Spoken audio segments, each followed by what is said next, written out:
Bienvenido a tu iglesia Chipre en casa. Bueno, muchachos, qué privilegio es estar acá nuevamente, y siempre me gusta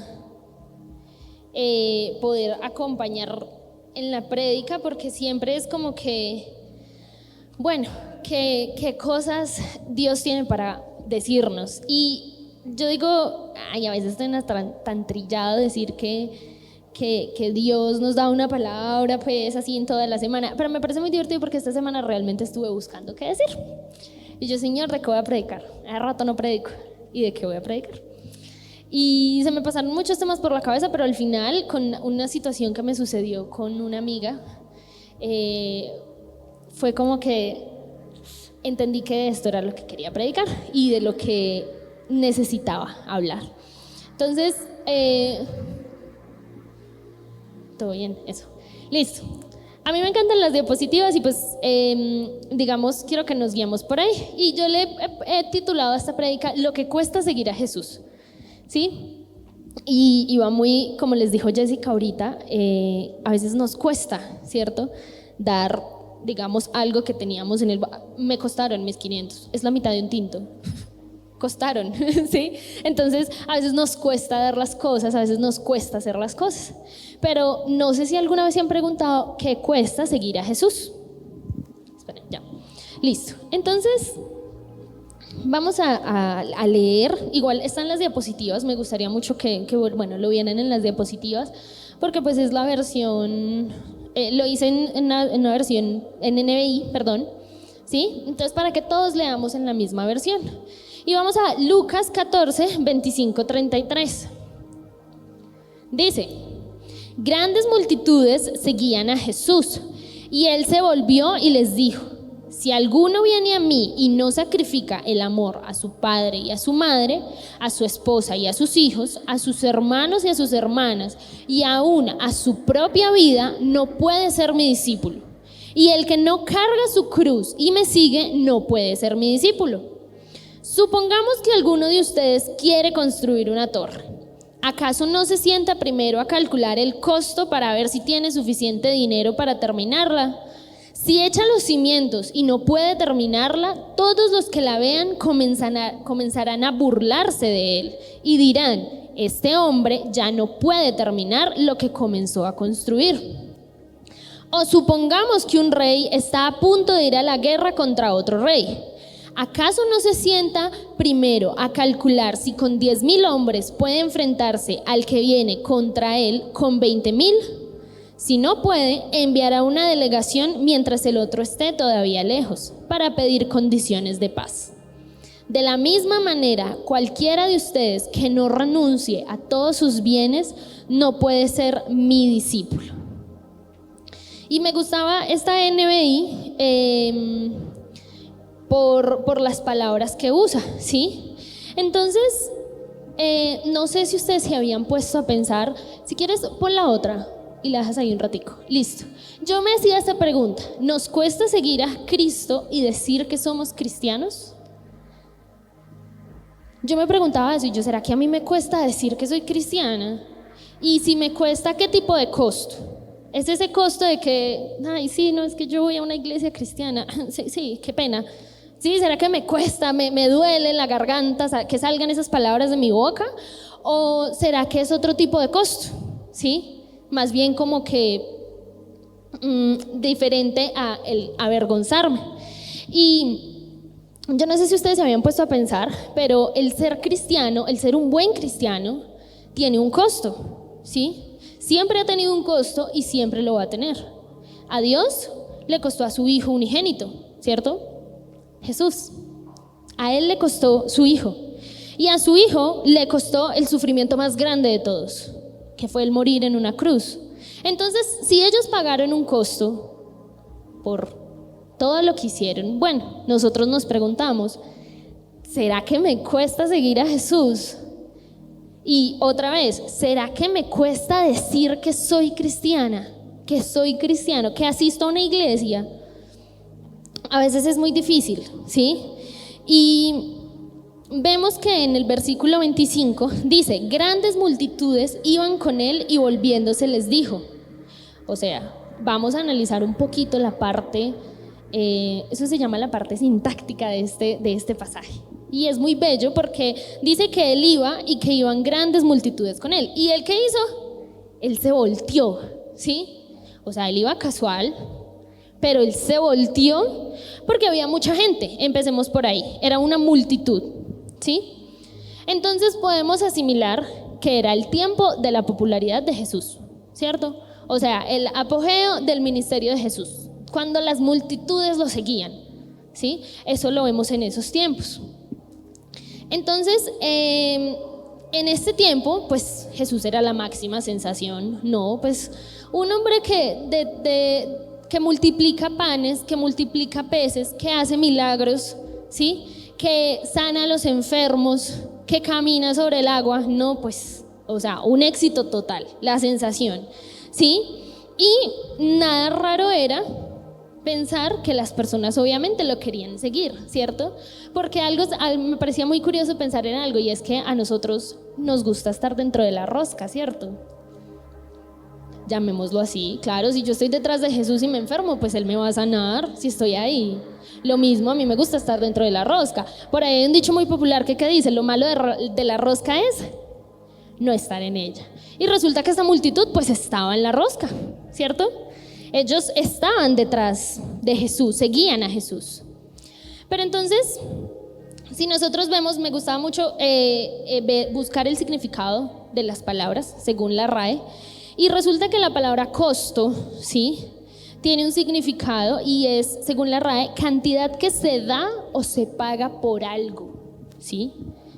Entonces yo veía esto, y bueno, y en los versículos 26 y 27, que sí, están en esa misma diapositiva, Jesús les pide una exigencia, ¿sí? O les pide un costo, una cantidad por algo, ¿sí?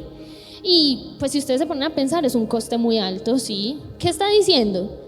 Dice, sacrifica el amor a su padre y a su madre. O sea, que para yo seguir a Jesús tengo que dejar de amar a mi mamá y a mi papá. ¿Será que es eso lo que Jesús me estaba diciendo? ¿O será que, bueno, en general, no solo a mis padres, ahí dice esposa, esposo, hijos, amigos, entonces tengo que dejar de amar a todo el mundo para poder seguir a Jesús? ¿Será que es eso lo que Jesús me está pidiendo en este momento? Bueno, resulta que no es eso, pero ya vamos a ver, a entender un poquito más qué fue lo que pasó ahí. ¿Qué sucede? Resulta que si nos volvemos a ubicar en la imagen de que Jesús iba caminando y una multitud lo seguía, algo lo hizo voltearse. O sea, porque él dice que él iba caminando y que se volteó y les dijo. No dice que alguien lo tocó, no dice que alguien le habló, no, él dice que se volteó. Y a nosotros algo nos lleva a hacer las cosas, ¿cierto? Pues si yo voy caminando en la calle normal y de un momento a otro me volteo, pues va a ser por algo, ¿sí? A Jesús algo lo motivó. ¿Y qué fue eso que lo motivó? Bueno, resulta que él sabía que había una multitud detrás de él. Si quieres, puedes poner la otra imagen, Dani. Me gustaba mucho hacer esta imagen porque es que son muchas manitos ahí atrás. Y yo me imagino de verdad a Jesús viendo un montón de gente ahí atrás, ¿sí? Y uno dice, uy, qué pereza. Pues uno, ¿sí? Pero bueno, entonces, imagínense que Jesús iba así súper casual y se voltea de un momento a otro. ¿Qué lo motiva? Que Él conoce nuestro corazón. Entonces Él sabía que de toda esa multitud, no todos iban a pagar un costo para seguirlo, ¿cierto? No todos iban a decir, sí, Señor, voy a seguirte hasta la cruz. No, Él sabía que muchos, la verdad, bastantes de los que habían ahí, estaban ahí solamente por los milagros, ¿sí? Estaban ahí solamente porque no, pues si este hombre nos va a dar comida hasta que se nos brote el ombligo, pues sigamos detrás de él. No, pues si este hombre nos va a sanar todas las heridas y nos va a levantar al paralítico, sigamos detrás de él, ¿sí? Y resulta que no hay necesidad, o no hubo la necesidad de que alguien le dijera, no hubo la necesidad de que un discípulo se le acercara y le dijera, Jesús, es que mira esta cantidad de gente, solo te siguen por lo que tú les das. No, si Él conoce nuestros corazones? ¿Sí? Y Él conocía los corazones de esa multitud. Y Él sabía que en lo más profundo de sus corazones lo estaban buscando por las cosas que Él ofrecía. Estaban buscando el milagro que Él había hecho, ¿sí? Y no era la motivación correcta. Y no sigue siendo la motivación correcta para seguir a Jesús, ¿sí? Y recordemos un pasaje en la Biblia que el mismo Jesús les dijo: ustedes me buscan a mí porque quieren la comida que yo doy, no porque me busquen a mí. Lo que yo represento, lo que yo tengo verdaderamente para ofrecerles a ustedes, el pan de vida. Entonces Jesús sabía muy bien por qué la gente lo seguía. Y aún así dejaba que lo siguieran, ¿sí? Porque pues igual es Jesús de quien estamos hablando, ¿sí? Pero Él sabía que había en los corazones de las personas. Ahora,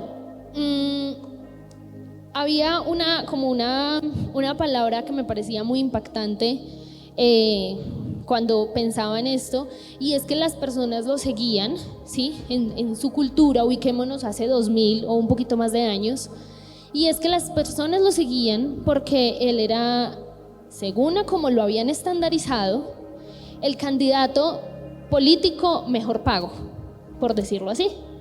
Claro, las personas pensaban, decían, no, pues si Él es el rey y estamos con Él, cuando Él suba al trono, nos va a subir a nosotros, ¿cierto? Entonces nos va a dejar a nosotros los de Israel por encima de los romanos, ¿cierto? Nos va a quitar los impuestos, bueno, todo lo que había en esa época. O sea, en esa época Jesús era la sensación, vuelvo y lo digo, ¿sí? Y la gente tenía la motivación incorrecta para seguir a Jesús, ¿sí? Y me parecía muy impactante pensar eso, porque yo decía, bueno, en ese entonces Jesús sabía cuál era la motivación. Y yo me ponía a pensar, ¿qué me motiva a mí? ¿Sí? ¿Qué me motiva a mí a llevarme a mí misma, primero que todo, a la iglesia? ¿Sí? O entender, yo decía, bueno, ¿qué me motiva a mí? Necesito identificarlo porque yo sé que Jesús ya lo sabe, y muchas veces nosotros no lo sabemos. No sabemos qué nos motiva a venir a la iglesia, ¿sí? Decimos, no, pues yo voy porque pues, ya se me hizo costumbre. No, yo voy porque pues allá están mis amigos.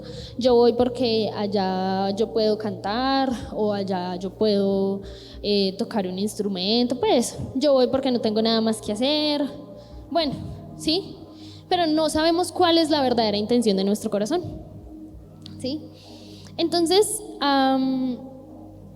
pensemos que si Jesús fue capaz de discernir los corazones de esta multitud hace tanto tiempo, también puede discernir el nuestro. Y muchas veces es difícil pensar, decir, es que no sé por qué voy a la iglesia, ¿sí? Pero entonces si yo no sé, pues Jesús sí sabe, ¿cierto? Entonces yo qué digo, Señor, ayúdame a ver lo que hay en mi corazón, ¿cierto? Porque muchas veces no tenemos la motivación correcta y creemos que sí.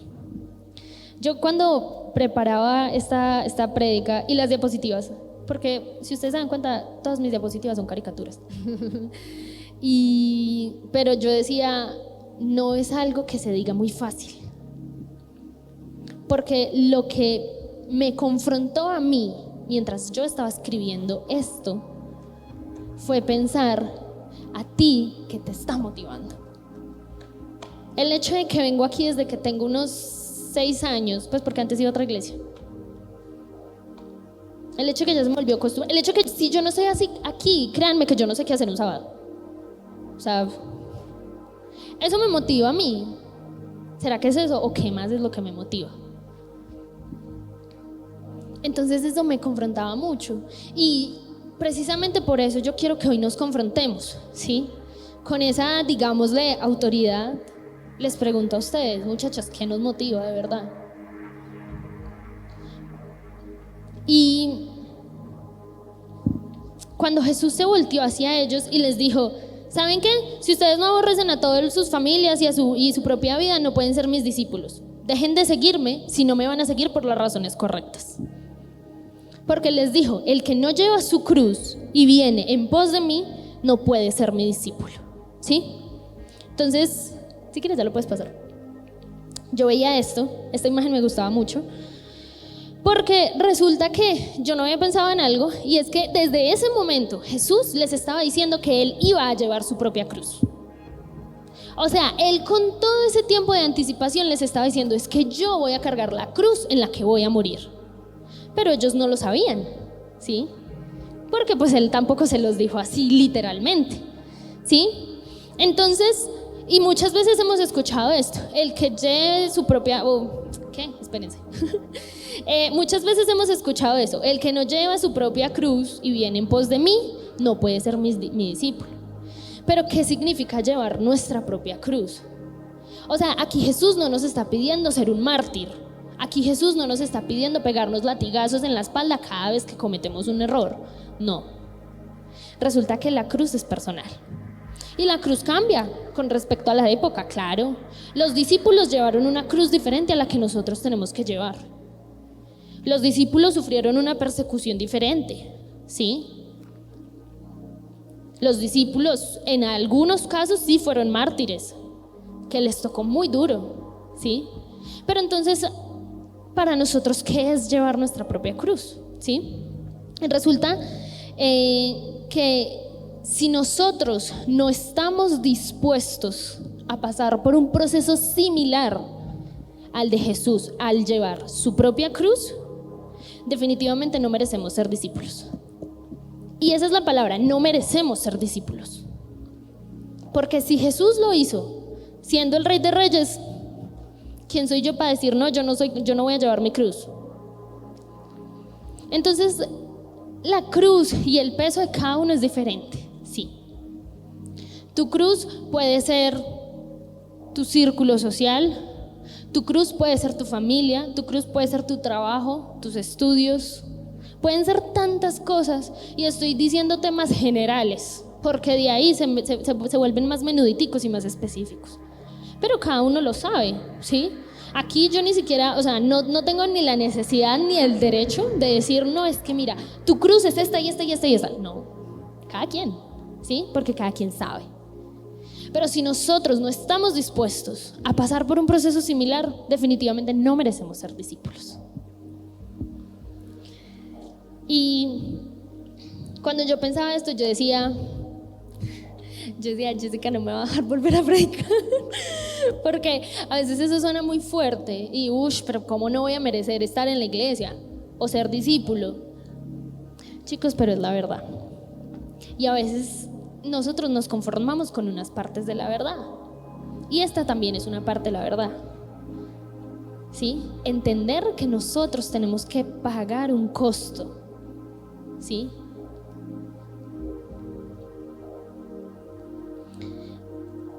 Hay una cruz que nosotros debemos experimentar en nuestra vida, ¿sí? Pónganle el nombre que quieran, pero hay una cruz que todos debemos experimentar.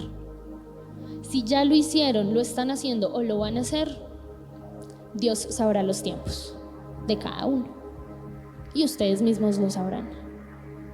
Porque créanme, experimentar esa cruz es complicado, pero también es lo más hermoso. Porque ahí es donde tú entiendes que es pagar ese costo, ¿sí? El versículo 33 nos dice: así pues, cualquiera de vosotros que no renuncia a todo lo que posee no puede ser mi discípulo. Y lo voy a dejar solo hasta ahí, porque me ponía a pensar más bien. Yo decía, cualquiera de vosotros, o cualquiera de vosotros, cualquiera de ustedes, en la versión que lo leamos, aquí Dios no está haciendo ninguna acepción de personas. Aquí aquí Jesús se está refiriendo a toda una multitud y está diciendo cualquiera de ustedes. O sea, el precio todos lo pagamos. No es que las personas, digamos, como generalmente se ve, no, que las personas que se suben al altar son, mejor dicho, levitan de la santidad que tienen, y entonces ellos no pagan un precio. No, todos pagan un precio y todos llevan su propia cruz, ¿sí? Muchas veces no caemos en cuenta de que eso sucede, y sí sucede, ¿sí? Y para todos los que escuchamos esta palabra o escuchamos este mensaje o escuchamos en general, cada vez que Dios nos quiere hablar, bueno, resulta que muchas veces nos han dicho, o incluso en la Biblia nos habla acerca de la santidad, ¿sí? De que debemos de ser santos, de que debemos ser apartados, ¿sí? Y nos hemos puesto a pensar en el significado de la palabra santo. Yo saqué 3 definiciones de la RAE, porque tiene muchísimas, ¿sí? Pero hubo 3 que me encantaron. Y la primera dice, perfecto y libre de toda culpa. ¡Wow! Espectacular, ¿no? Entonces, cuando nosotros decimos que somos santos, nos estamos diciendo que somos perfectos y libres de toda culpa. Muy seguramente no, ¿sí? Pero cuando nosotros decimos que Jesús es santo, sí, Él sí es perfecto y libre de toda culpa, ¿sí? Pero habían otras 2 definiciones. Dice, dicho de una persona de especial virtud y ejemplo. Y la otra dice, dicho de una cosa que está especialmente dedicada o consagrada a Dios. Y me parecían súper bonitas estas últimas 2. Porque, primero, la segunda que les di dice especial virtud y ejemplo. Qué lindo sería decir que nosotros somos de especial virtud y ejemplo para los que están afuera. Eso es un orgullo. Y si recordamos las cartas paulinas, ¿sí?, de Pablo, él siempre va a escribir de esa manera hacia las iglesias a las que se refería, ¿sí? Y vemos esas primeras partes en donde les hacía referencia a esa santidad. Y él mismo es el que dice, sean santos así como yo soy santo, ¿sí? Entonces podemos decir que Pablo era de especial virtud y ejemplo, ¿sí? Y estaba especialmente dedicado y consagrado para Dios. Y qué bonito es pensar que cada uno de nosotros está especialmente consagrado y dedicado para Dios. O sea, que no soy un ser humano más, no soy un número más en un registro civil, sino que soy especial y soy dedicado para Dios, ¿sí? Entonces, cuando estamos hablando de santidad, no estamos hablando de perfección, no estamos hablando de levitar, no estamos hablando de una luz celestial que nos alumbre aquí con una aureola, ¿sí? Sino que estamos hablando de un ejemplo, ¿sí? Y de una consagración especial a la vida de Dios, así como Él lo hizo, que se apartó especialmente, estoy hablando ya de Jesús, que se apartó especialmente en muchos casos para ser santo y poder morir por nosotros en una cruz, ¿sí? Entonces, hay una versión que nos presenta la Biblia de un seguidor de Jesús, y es una persona que literalmente deja todo y sigue a Jesús, ¿cierto? Cuando vemos, digamos, el llamamiento de muchos de los discípulos, vemos que muchos literalmente lo dejaron todo, profesión, familia, amigos, lo que sea que estuvieran haciendo, lo dejaron para seguir a Jesús. Ahora preguntémonos, ¿yo lo he dejado todo por Jesús? ¿O yo estoy dispuesto a dejarlo todo por Jesús?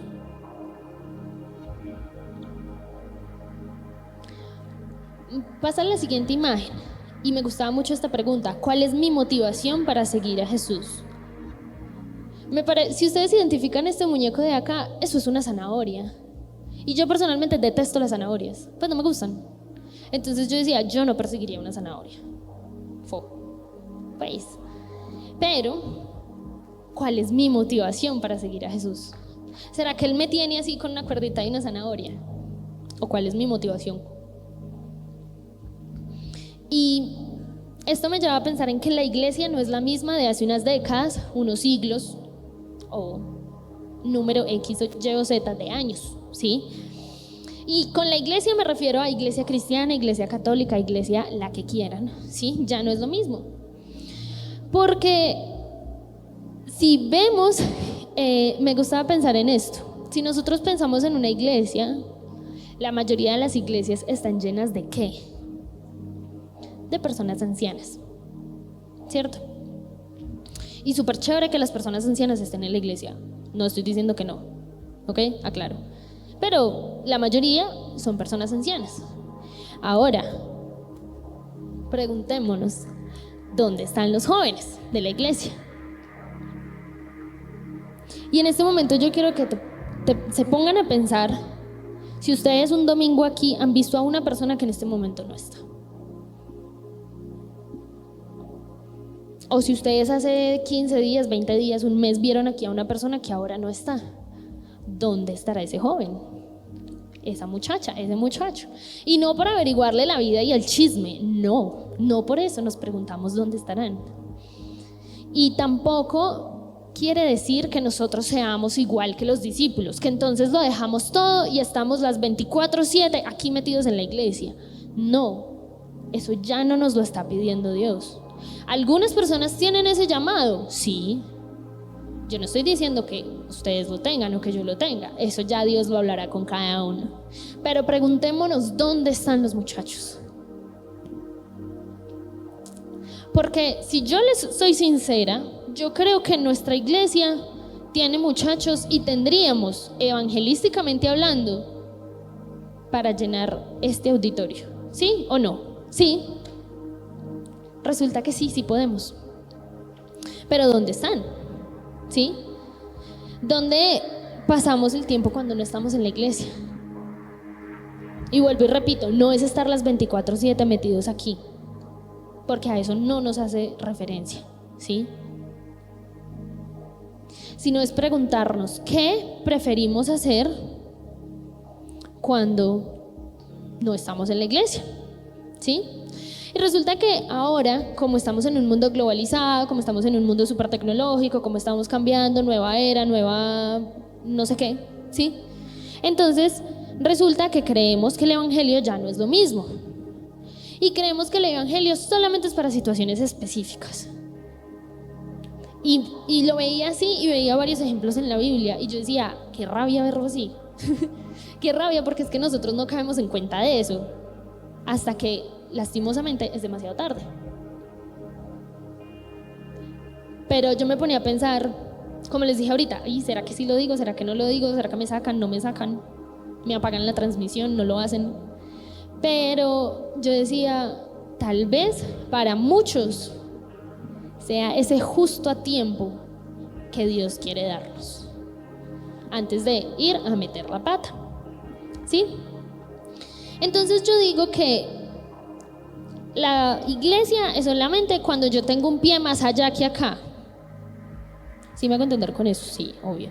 O sea, cuando ya estoy casi que en las últimas. Porque eso es lo que piensan muchos jóvenes. Tal vez ustedes aquí no lo piensen. Es más, que no lo piense aquí ninguno. ¿Sí? No lo piensen. Pero entonces hay personas que pensarán eso. Dirán, no, es que la iglesia es para cuando uno ya está muy cucho. Perdón, anciano. Y entonces cuando yo estoy anciano, pues ya voy a la iglesia porque ya no tengo nada más que hacer. ¿Qué hace un ancianito? Nada. Bueno, esa puede ser una visión. O puedo decir, no, es que yo puedo seguir mi vida común y corriente, puedo hacer lo que el mundo hace común y corriente. ¿A qué me refiero con lo que el mundo hace? ¿Sí?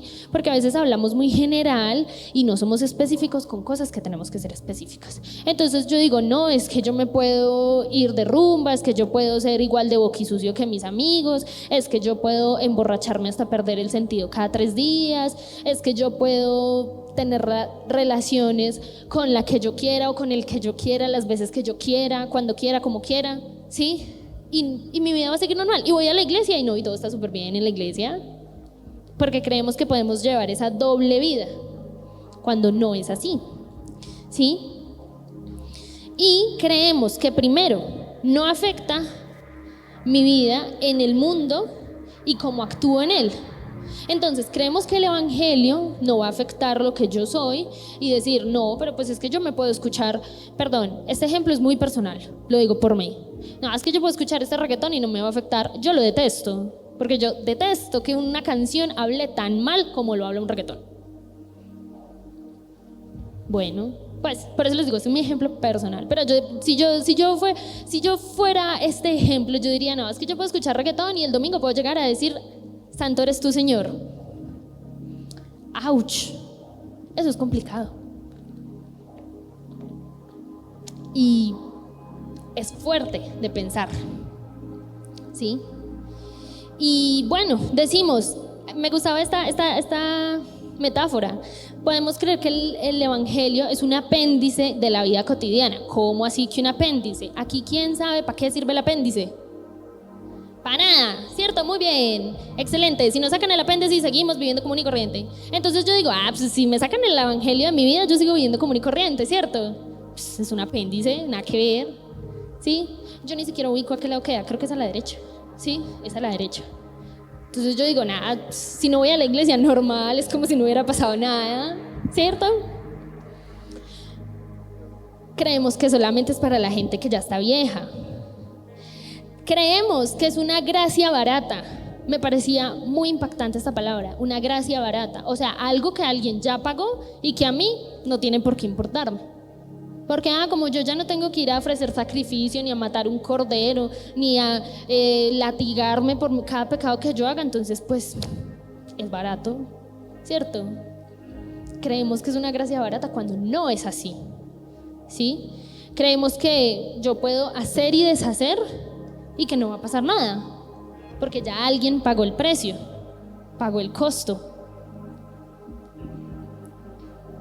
Vemos esta parte me parecía divertida, me reí mucho cuando lo escribí, porque decía, pensaba, vemos a Dios como un sugar daddy, o sea, como el que nos lo da todo. Dios, es que necesito, me mordí. Dios, es que necesito plata para tal cosa, por favor, Dios, necesito que me ayudes con este examen. Yo lo he hecho, les confieso, Señor, no estudié, necesito que me ayudes con este examen. Sí, yo lo he hecho. Señor, es más, una vez lo escuchaba a alguien, que no es de acá, pero lo escuchaba a alguien, ay, no, es que yo necesito que Dios me ayude a conquistar a ese muchacho. ¿Qué rayos? Y bueno, y creemos que Dios nos lo puede dar todo, como ese sugar daddy que da todo y que quiere ver feliz y que, mejor dicho, nos quiere bajar el cielo y la tierra, ¿cierto?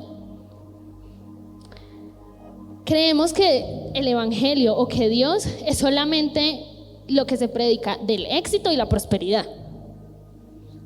Y sí, hay prosperidad, sí, hay éxito, sí, Dios quiere que nosotros estemos bien, sí. Pero resulta que no se predica al otro lado del evangelio. Y el otro lado es lo que yo les estoy diciendo, ¿sí? Esas cositas que a veces suenan duro y que uno a veces dice, pues esta vieja, ¿para qué se me mete en el rancho? Pero pues es parte del evangelio. Y lo que otros jóvenes creen también es que Dios no castiga y que no van a haber consecuencias. O sea, yo no veo consecuencias de que nada, ¿qué tiene de malo salir de fiesta? ¿Qué tiene de malo emborracharme hasta no saber cómo me llamo? ¿Qué tiene de malo? No hay consecuencias. Pues por allá un riñón se daña, pero si es el riñón, no, es el hígado. Por allá un hígado se daña y ya, no más, ¿cierto? Entonces, pero creemos que no hay un infierno y no hay unas consecuencias cuando sí las hay, ¿cierto? Entonces, realmente, con esto lo único que yo, lo único que yo pensaba o lo único que yo hacía mientras la escribía era inquietarme a mí misma. Y yo decía, wow, ¿cuál es mi motivación? Y por último, ¿cuál es el sacrificio que yo voy a dar a Jesús?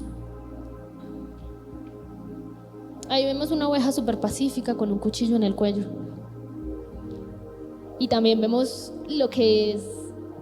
¿sí recuerdan esta historia? ¿Sí? Abraham, Isaac, el cordero, ¿sí? Un sacrificio que nunca pasó, pero que estaba dispuesto a pagar. Entonces, la última el último significado que me gustaría dejarles el día de hoy, porque yo sé que a veces no se nos graban los significados, pero está bien. Es el significado de la palabra sacrificio. ¿Qué es un sacrificio? Y resulta que según la RAE, tiene muchos significados igual, pero el que más me gustó es acto de abnegación inspirado por la vehemencia del amor. Entonces resulta que cuando yo sacrifico algo o yo sacrifico a alguien, es porque estoy inspirado por el amor tan absolutamente grande y profundo que siento por esa persona. Entonces yo puedo decir que Abraham iba a sacrificar a su hijo Isaac porque amaba mucho más a Dios y estaba inspirado por el amor de Dios. Y decía, pues Dios, lo que tú me pidas lo voy a hacer por amor. Ahí sí podemos decir, lo que tú me pidas yo lo hago, ¿sí? Y lo mismo pasa con otros ejemplos en la Biblia. Recordemos una vez que Jesús estaba caminando y un hombre le dice, Señor, yo te voy a seguir a donde tú me digas. Y él le dice, las aves de los cielos tienen donde dormir, mas el Hijo del Hombre no tiene en qué recostar su cabeza. Él le dice, no tengo nada, usted verá. Y recordemos otro caso que Jesús estaba igual caminando casual y llega otro hombre y dice, Señor, te voy a seguir, pero espérate un momentico, que se me acaba de morir mi papá, yo lo voy y lo entierro y vengo y te sigo. ¿Y qué le dice Jesús? Deja que los muertos entierren a sus muertos. Y nosotros decimos, uff, qué insensibilidad, no, qué grosería, ¿sí? Pero más bien no pensamos en el costo que debe de haber para seguir a Jesús. Entonces, si vemos el último versículo, ¿cierto? 33. De la misma manera, cualquiera de ustedes que no renuncia a todos sus bienes no puede ser mi discípulo.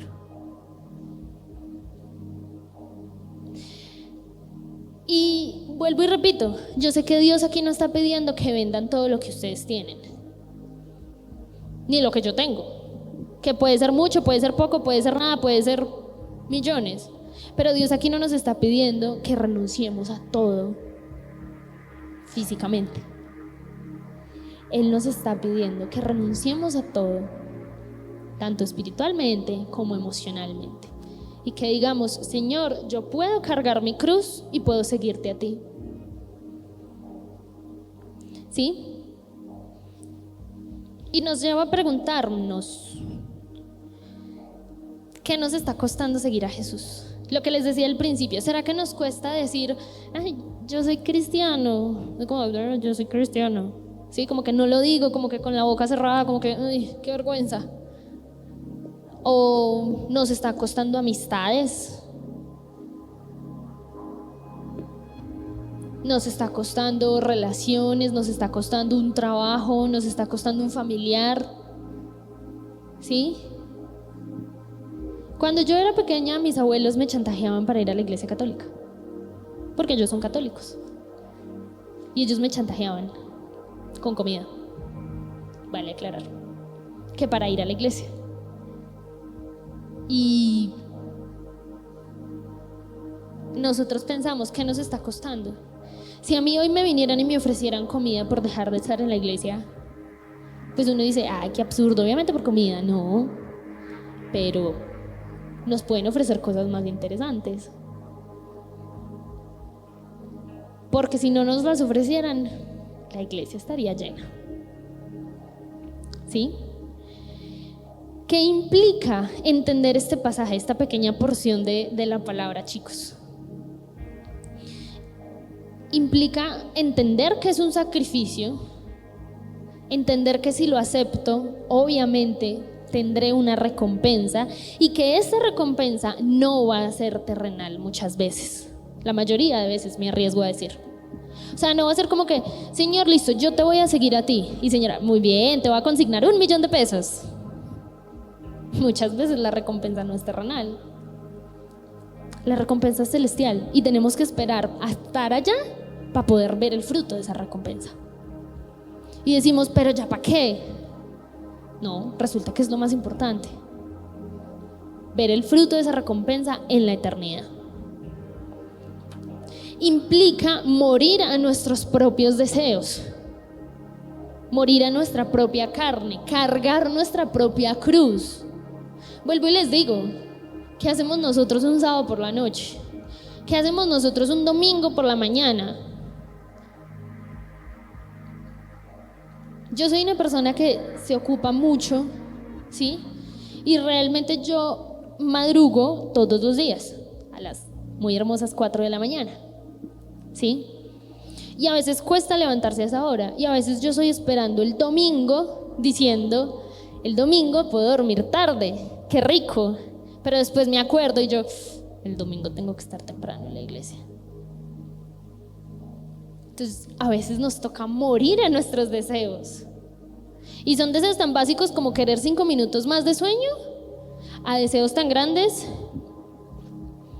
como lo puede ser todas las riquezas que tengamos, así como lo hizo el hombre rico en la parábola, ¿cierto? Implica cargar esa cruz que es personal. Implica hacer su voluntad y no la nuestra. Señor, es que yo quiero tener una casa en tal parte. No, pero es que yo no te quiero viviendo allá, yo te quiero viviendo aquí. No, Señor, pero es que yo quiero. Y se vuelve uno tan cansón que uno no resulta haciendo su voluntad, sino la propia. Entonces, cargar nuestra cruz implica hacer su voluntad en cosas tan básicas como es buscar dónde vivir, a cosas tan trascendentales como lo es qué voy a estudiar, con quién me voy a casar, ¿sí? Creo que la mayoría, exceptuando Jonathan, no somos casados. Ay, pero por favor, obvio Jessica no. Entonces decimos, pues claro, porque uno no se anda casando por, no, Manuel, no, olvídenlo, sí, hay mucha gente casada, pero bueno, no importa. El caso, uno no se anda casando con el primer, y ustedes también son casados, olvídenlo. Igual el ejemplo me sirve, ¿ok? Por eso ya los conté a ustedes también. ¿Sí? A lo que voy, esencialmente, es que uno no anda casándose con el primero que se le atraviese. ¿O sí? No. ¿Sí? Uno no anda arrodillándose por ahí a cada 5 minutos diciendo, ¿te quieres casar conmigo? Sí, dale. No, ¿sí? Hay decisiones que son muy trascendentales y que son definitivamente para seguir la voluntad de Dios, ¿sí? Y algo que me parecía muy importante, y ya lo último, sí le hice cortica, implica querer y hacer, querer más bien, y tomar la decisión de hacer la voluntad de Dios. Creo que todos sabemos que Jesús nunca nos va a obligar a nada. A nada. Si usted en este momento se quiere parar y se quiere ir, bien pueda, le abrimos cualquiera de las 2 puertas. ¿Sí? Porque nunca Dios nos va a obligar a nada. Y sí, nunca nadie se los había dicho así, me perdonen. Pero esa es la verdad. Nosotros no estamos obligados a hacer un devocional diario, no estamos obligados a orar, no estamos obligados a venir a la iglesia, no estamos obligados a escuchar la palabra, no estamos obligados a prestar atención, no estamos obligados a ir a un encuentro, no estamos obligados a nada. Por eso les dije, si alguno se quiere ir, porque así de sencillo es, Dios no nos obliga a nada. Lo que pasa es que nosotros tomamos la decisión de hacer las cosas. Y es diferente cuando yo tomo la decisión. No, es que en el trabajo en el que estoy obligado porque no tengo más trabajo, porque tengo que pagar la renta, porque tengo que comer, porque tengo que pagar servicios. No, el mundo nos puede obligar a hacer muchas cosas. Sí, eso es verdad. Pero Dios nunca nos va a obligar a hacer nada. Y cada vez que queramos, Él va a estar ahí. O si no, pues simplemente no. Y vuelvo y repito, chicos, a veces son cosas que no nos dicen o que nos dicen como con pañitos de agua tibia, y no. Las cosas hay que decirlas como son. Y en este caso, yo quiero que ya reflexionemos en esto. ¿Será que yo tomo la decisión de coger mi cruz y seguir a Cristo? ¿Será que lo hago por costumbre? ¿Será que lo hago por aburrimiento? ¿Será que lo hago por tradición familiar? ¿Por qué lo hago? Porque realmente es una decisión que tomo yo, no toman mis padres, ni mis líderes, ni mis hermanos, ni la sociedad, ni nadie, ¿sí? Entonces yo quiero invitarte a que cierres ahí los ojos y te concentres. Eso de cerrar los ojos es solo para concentrarme, meramente para concentrarnos, no más. Esto no tiene nada místico, es solamente para concentrarnos, ¿sí? Y que pensemos y empecemos a decirle: Señor, ayúdame a encontrar la motivación correcta para venir a tu casa. Ayúdame, Padre amado, a encontrar la motivación correcta para seguirte en medio de esa multitud. Que si yo no la sé, Señor, seas tú dando el discernimiento a mi vida, a mi corazón, y dándome la razón correcta, Padre. Amado Señor, yo te doy muchas gracias por esta noche, Señor, por los jóvenes que están en este lugar, por aquellos que están viendo la transmisión, Padre, porque yo sé que tú estás en este lugar, porque yo sé que tú has hablado a nuestras vidas, Señor, y porque yo sé que tú nos vas a ayudar a cada uno de los que estamos aquí a encontrar cada día esa motivación correcta para seguirte, para seguir caminando de tu lado, para no voltear a mirar atrás, para no arrepentirnos, para no decir, ¿por qué tomé esta decisión? Sino que por el contrario, decir, tomé la mejor decisión de mi vida, que es seguir a Cristo. Señor, yo te pido que seas tú obrando en cada corazoncito que hay en este lugar, Señor. Y que esa semilla que ha estado allí sembrada desde hace muchos años, hace algunos meses, hace algunos días, no importa cuánto tiempo, Señor, seas tú dando el fruto correcto. Que no sean solamente parte de la multitud, que no sean parte de la juventud, que no sean parte del mundo en general, sino que por el contrario, sean esas personas especiales que están dispuestas a cargar esa cruz. Que seamos realmente esa generación especial que carga la cruz y es luz en medio de la oscuridad. Que seamos esa generación que marca la diferencia en cualquier lugar al que llega. Y que si nos preguntan, no nos cueste decir: yo soy cristiano, yo soy cristiana. Amo el poder ir a la iglesia, el poder adorar el nombre de Dios, el poder levantar mis manos sin vergüenza, mi voz. Pero porque alguien ya pagó un precio por mí y ahora yo cargo mi cruz y le sigo a Él. Yo te pido, Señor, que seas tú dando el crecimiento de esta palabra en nuestras vidas. Y que cada vez que sea necesario nos lo hagas recordar y nos hagas comprender cada vez más esas palabras y ese acto de amor tan grande como lo fue morir en una cruz. Yo te pido, Señor, que tú cada día transformes más nuestros corazones y que cada día podamos ser mucho más cercanos a ti y parecidos a ti, Señor. Gracias por cada uno de los muchachos que están en este lugar, por los que no están, Señor, por cada una de las personas que van a escuchar este mensaje. Porque eres tú el que da la palabra, Señor, eres tú el que habla a nuestras vidas. Yo te doy gracias, Señor, y te pido que seas tú continuando con el resto de cosas que vamos a hacer y con el resto de actividades que tenemos, Señor. Gracias por este momento, gracias por este día, por este sábado en el que pudimos adorar tu nombre, pudimos cantar alabanzas a ti y pudimos escuchar tu palabra para nuestra vida. Yo te doy muchas gracias en el nombre de Jesús. Amén. Qué bendición que nos hayas acompañado hasta el final. Recuerda que nos puedes seguir a través de nuestras redes sociales y enterarte de nuestra programación. Síguenos en Facebook, Instagram y YouTube como AD Chipre Manizales. Así nos encontrarás en las 3 plataformas. Seguimos extendiendo el reino de Dios.